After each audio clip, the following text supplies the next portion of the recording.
99 Math. 99 Math is, of course, strictly a math website. It is game based, but students, I can also assign students individual assignments, or students can go on the game board and do individual self-paced work based on their previous scores in the self-paced um, format, or and their scores in the live games.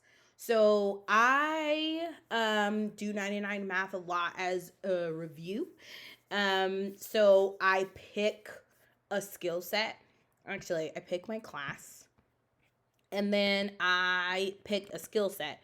So the format is not set up as so much as the exact Common Core um, the exact Common Core standards, but kind of like a generalized, these are the skills that kiddos are supposed to learn in the second grade.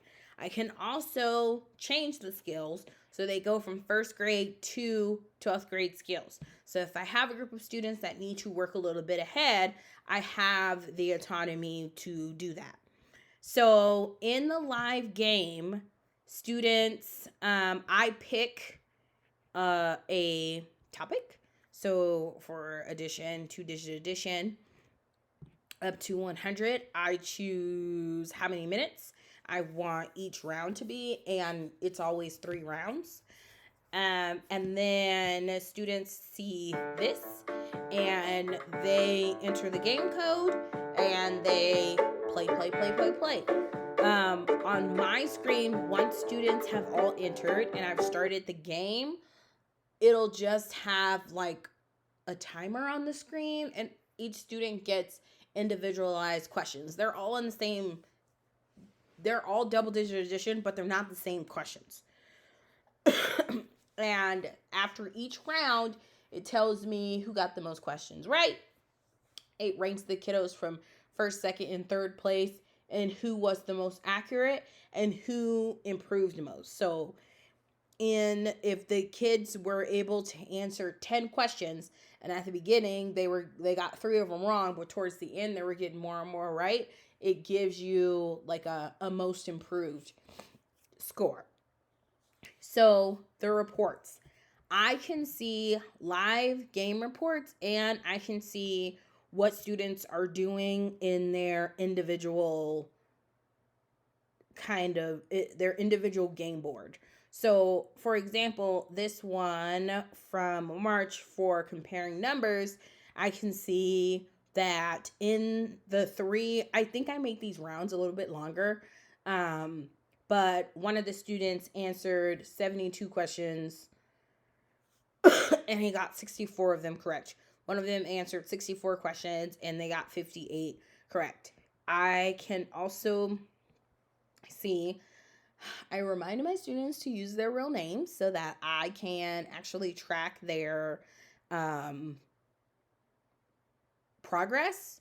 I have yet to find a part of the system that makes the names permanent so that students cannot change their names, because that is one fallout.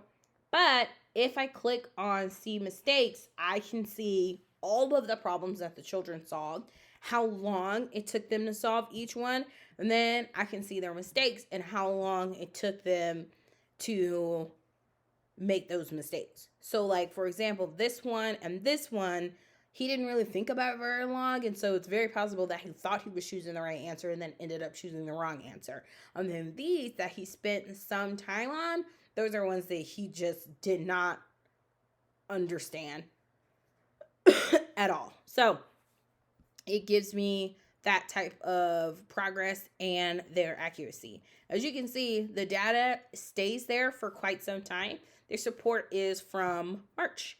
And I have reports from, months and months and months ago, as I use this a lot. I can have more than one class on here. So just like with Splash Learning, if I chose to do a different subsection, or if I teach more than one class, I can do as many classes as I would like. I could also separate the data by whichever topic that we worked on, and see it there.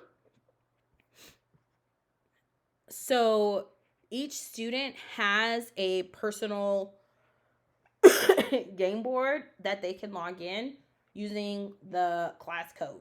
They don't need to have a live game to log in and play. You can invite parents. Actually, all of the websites that are in this presentation, you can invite parents to join so that they can see their own child's progress. And then it just gives me some highlights. Who's playing on their own, who's meeting their new personal best, and things like that, to kind of also give me the opportunity to see when the students have the opportunity to do free choice computer, what are they playing? So it alerts me and says, hey, this person played this at this time. And that is all of the 99 Math.